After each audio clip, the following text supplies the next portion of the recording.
Not too bad.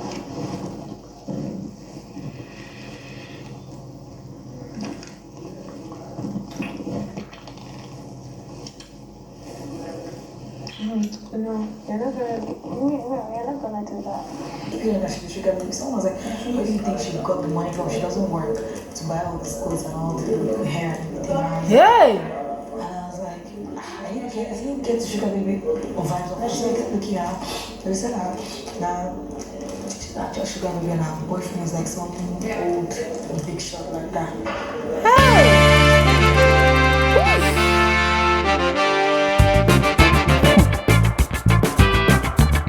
Whoa! This is hectic. This is hectic. I have started this video like over and over again. I've done about 5 or 6 intros for this video, but I just keep on canceling them because I'm just trying so hard to start this video in the nicest way possible, right? I'm trying to start this video in a way that's not going to make me sound like a bitch because I'm quite irritated right now. Yeah. I just finished watching a conversation between Doris, Sultana, and Sabrina.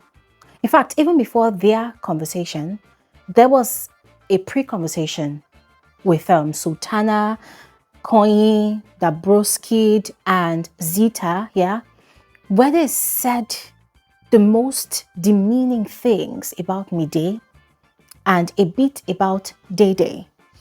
And then when Sultana ported to her coven, the things they said, oh my goodness, guys, you probably must have heard it by now via the clip, but I listened to that conversation and I was triggered.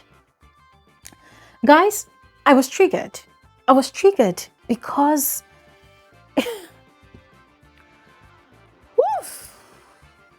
I have a lot to say, yeah? And I know that I was the one that kept on advocating for these housemates. I kept on telling everybody that, listen, let's give these housemates at least 2 weeks to get to know them. Let's experience them for who they are, right? Before we begin to overly analyze what they do on the show. You know, at least it's just the beginning of the season. Let's get to meet them. Let's get to experience them for ourselves, right? And ladies and gentlemen, I have been practicing what I have been preaching. That's what I've been doing, at least from all my videos. I'm literally cruising. I'm literally having fun. You know, I'm just literally looking at what they're doing, overlooking what they're doing, aligning everything they're doing to it's a game, it's a game, it's a game. Oh, it's a strategy, which is supposed to be so, right? Try not to heavily criticize every single thing they do or say, because at the end of the day, 150 million worth of prices is at stake, right? I've been practicing what I have been preaching to every single one of you. And I have heard a lot. I have even heard the most. But you see, after listening to this conversation that these girls had, I said, nah, no, we need to begin to critically analyze the show. I mean, I know that I've just been trying to give analysis on the surface level, but now I'm going to get critical because what these girls said about Mide and Dede, it's vile. It's vile. It reeks of jealousy. It reeks of hatred, resentment at the highest order. There's a lot I want to say, guys. Like, I'm literally burning right now. So there's a lot I want to say. So what I'm going to do is I'm going to retell that conversation in details. And then we're going to dive into the analysis of it all, right? Now, there was something else that happened last night between Imisi and Faith. We're also going to talk about that. And then, yeah, Sultana and Koyin shared a passionate kiss. And they were doing stuff beneath the sheets. We're also going to talk about that one, all right? So if you're just joining us, you're welcome. You're welcome to this video. You're welcome to my channel. No need for introductions. Let's just get right into it. Now, it was after the pool party. A lot of the housemates had gone to bed. Some were intoxicated. And others, they had remained in the lounge working on their wager task presentation. So, there was a conversation between Sultana and Dabroskid and then Koyin, and then later Zita joined them. Daboskid was, kind of expressing concern about this new relationship that Bright has with Mide. How Bright is not yet declaring his intentions to Mide, but it seems like they are already 10 steps ahead in that relationship, like what we're doing in the pool, during the pool party. So we're talking about that. And as usual, at the mention of these girls' name, Sultana would jump at it at every given opportunity to slander them. So she started defining Mide, and her definition of Mide is dumb girl syndrome, right? I think that's what she said. Let me check, because I actually tweeted about it. She said that Mide has dumb girl syndrome. Guys, I just want to fact check. Yeah. Yes, dumb girl syndrome. In other words, Mide is very dumb. Mide has a lot of insecurities. She's just very dumb, and she hides it with how she carries herself. And she said even Dede as well. Dede shows off her own insecurities a lot because they are in the same group. So she said Dede is obsessed with perfection, and that is an insecurity. That the two girls, they are even nothing. That, what's her name now? That at least Dede is smarter than Mide. But you see that Mide, she has always been dumb. She's going to continue remaining dumb, like foolish, senseless. She's going to continue remaining dumb. And then she said, oh, that even the Dede, she actually knows Dede before. And they were asking her, oh, how did you know her? Where did you see her? Guys, I was waiting to hear that, oh, I met this girl in the same school, went to the same school, or maybe we are neighbors, or maybe she's my father's daughter, sister, something. She's my relative, or she's my blood sister. I was waiting for her to actually give a concrete receipt of how she knows Dede. But guess what she said? She said, oh, I met her during our medicals. Yes, when I went there, I saw her. She was wearing a wig and she was wearing sunglasses. And I looked at her and I'm like, what's wrong with this one? Who is this one? And that was it. That was all. That was all. That is what makes Dede to not have a personality. That is all. Ladies and gentlemen, do you realize that ever since the start of this season, Doris, Sultana, Sabrina, none of these three girls have ever had a sit-down conversation with either Dede or Mide. None of them. The moment they met these girls, they just started hating these girls from afar. And the hate started from Sabrina. First encounter, seeing Dede for the first time, she came up with this, oh, she has luxury brand attitude because she has designer items like me. She has this pride. She walks as if she's better than all of us. Ladies and gentlemen, that was Sultana's receipt that she knows Dede from way back. That they did the same medicals at the same venue for, the Bigher Naija auditions screening. That was it. Now, as if that was not enough. In fact, I forgot to add, more disappointing was Koyin, in a way, also contributed to the conversation. It was disappointing because I felt like, come on, I thought you were friends with Dede. But anyways, the next conversation happened in the kitchen. Doris, as usual, concerned that Kola said he wasn't going to talk to Dede anymore. But when Dede was twerking on the stage and summoned Kola immediately went. And then she was acting like Kola's mother. Like, I've told him not to go there. Sultana too, I've told him not to go. Otherwise, it will be terrible for him. He will suffer for it. They're just acting like Kola's mother. I'm sorry to say, but like the three witches in Hercules, right? And that was when Doris was now telling Sultana that, oh, that someone even told her that Dede is a sugar baby. I'm sure you and I know what that means. That Dede is a sugar baby. That this boyfriend that she's saying that she's in a serious relationship, that she's actually dating a wealthy older man. It is the man that sponsors her lifestyle. And that is how she's able to afford all of these luxury and designer things that she buys, because she does not work. She does not have a job. So in other words, Dede is a kept woman. According to Doris, the only reason Dede is not pursuing anything in the house, especially with the guy she likes in particular, is because of the sponsor that she's got. That the sponsor is definitely watching the show, and the sponsor will know if she cheats on him. And if she does, he's going to withdraw all form of assistance from her.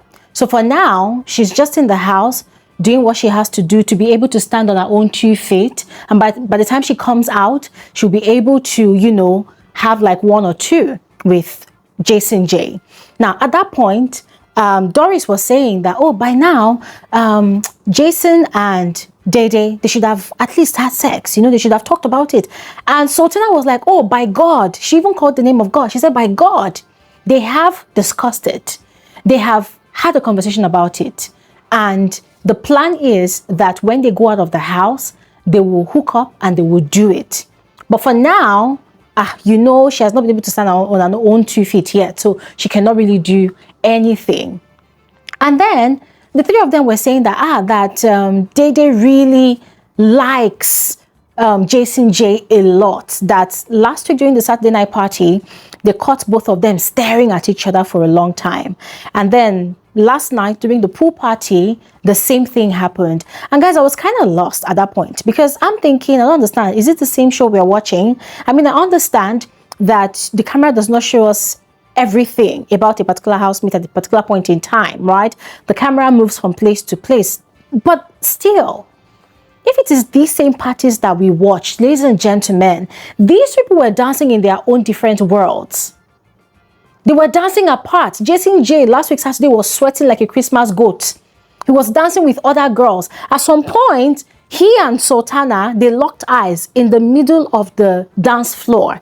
And they were looking at each other like this, like this, like this, like this. And it was from that day that Jason J declared that he was going to start sleeping in Sultana's bed. But you see, they did not stop there.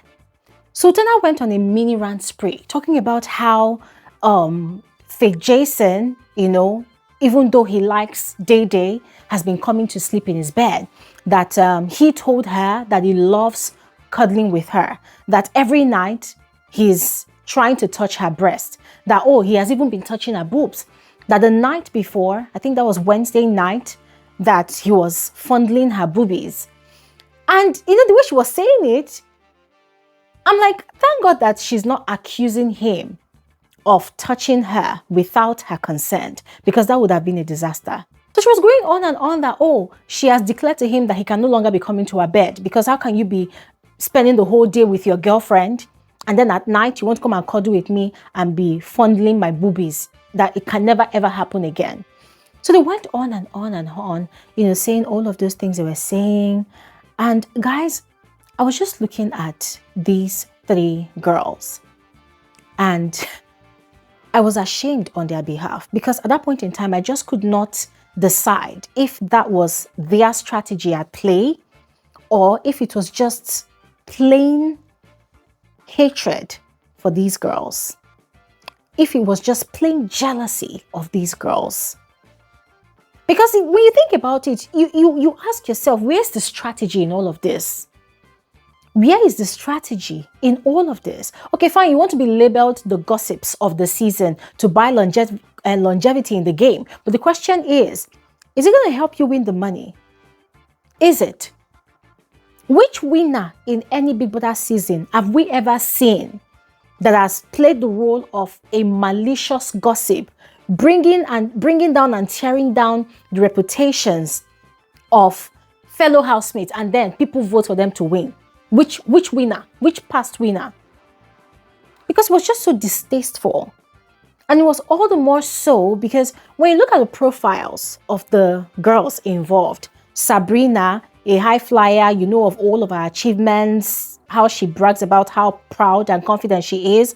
Doris, self-proclaimed writer, she's an actor, she's doing well for herself. Sultana, into beauty industry or whatever she's doing.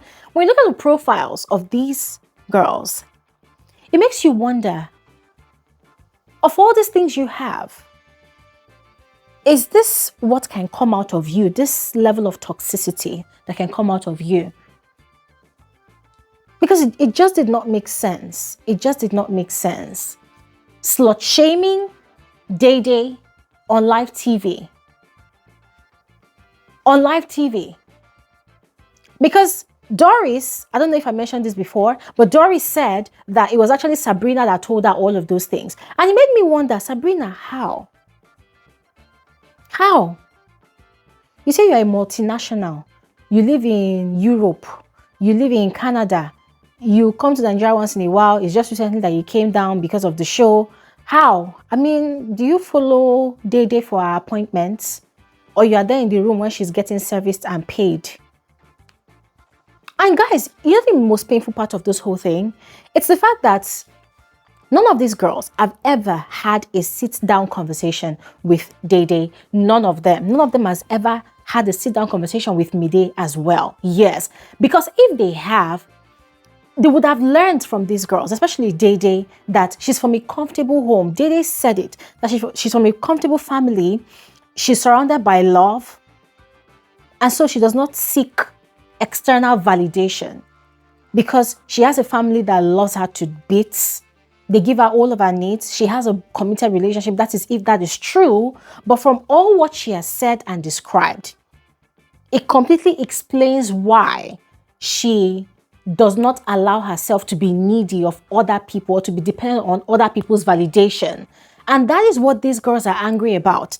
They're angry that these young girls, Dede is just 23 years old, that these young girls are not looking for their help to survive in the house, that they are thriving on their own, that they have their own strategy that they are playing that is obviously working for them. So instead of them to go ahead, make themselves busy, think up their own plan, get their plan working, they are just busy selling.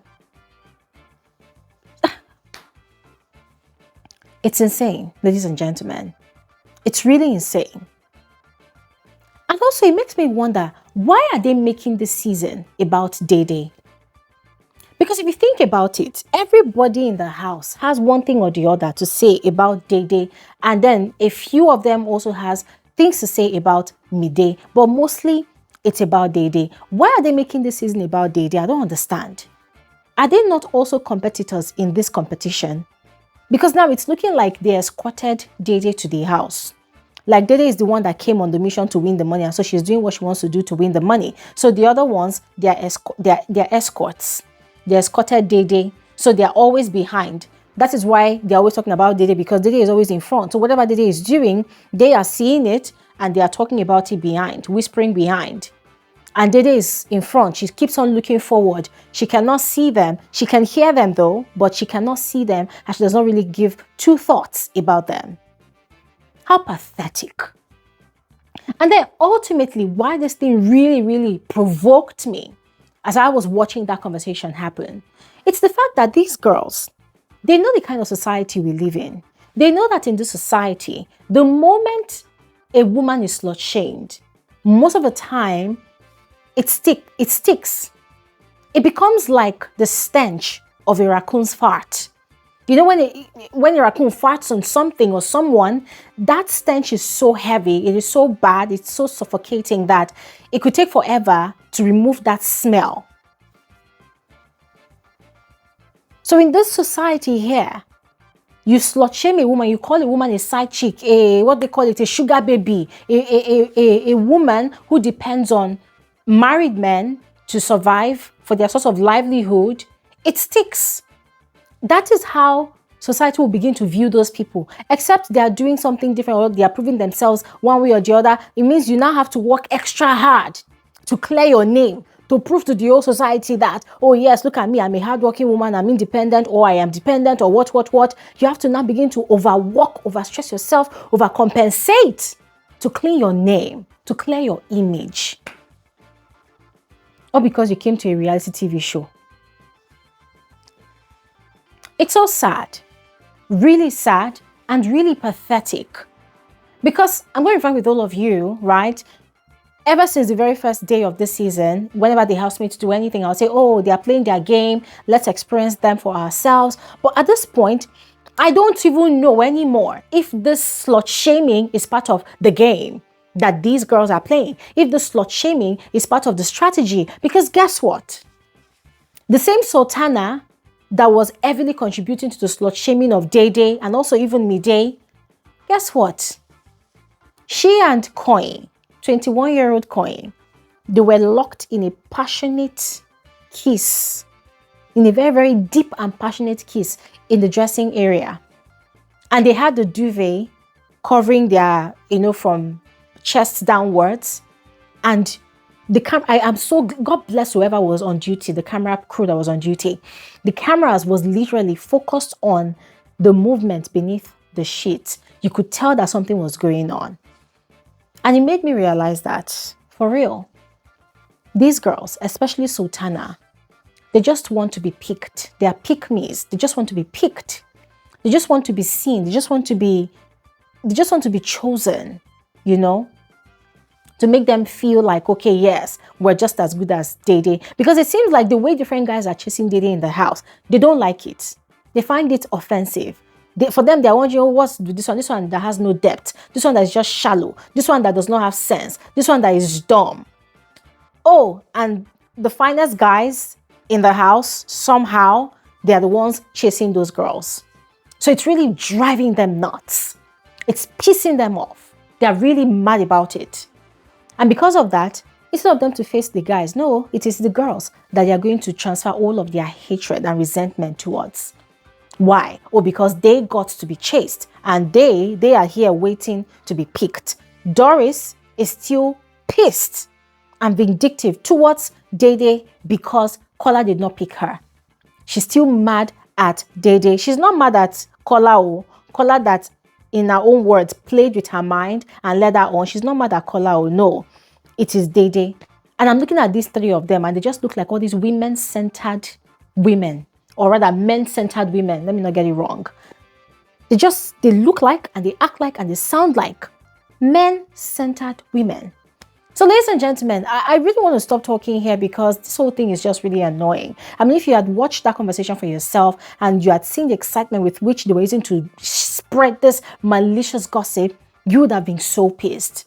And I forgot to add this one. I don't know if you all have noticed, but anytime either Dede or Mide, but especially Dede, exchanges any form of pleasantries, or maybe she smiles, or maybe she jokes with Sultana, or in fact with any of those girls, you see the way they are so happy. It's like you just won a lottery in life. So in other words, they are fans of those girls. And the fact that those girls are not running to them to come and do, oh, big sis, mommy, big sister. The fact that those girls don't need them for anything, they don't need them to make their life easier in that house, it is really hurting them. And so the only way they can express their anger, their frustration, is by spreading all this malicious gossip. Very sad. Very sad. I'm going to stop talking here right now because I would love to hear from all of you. So please go ahead and share because I'm not even done. I'm not even done talking. I still have a lot more I want to say, but I'm going to save it for our Saturday YouTube live conversation. So please make it a date with us. I look forward to seeing all of you. Do not miss out. All right. And yeah, thank you all so much for watching. Enjoy the rest of your day and bye.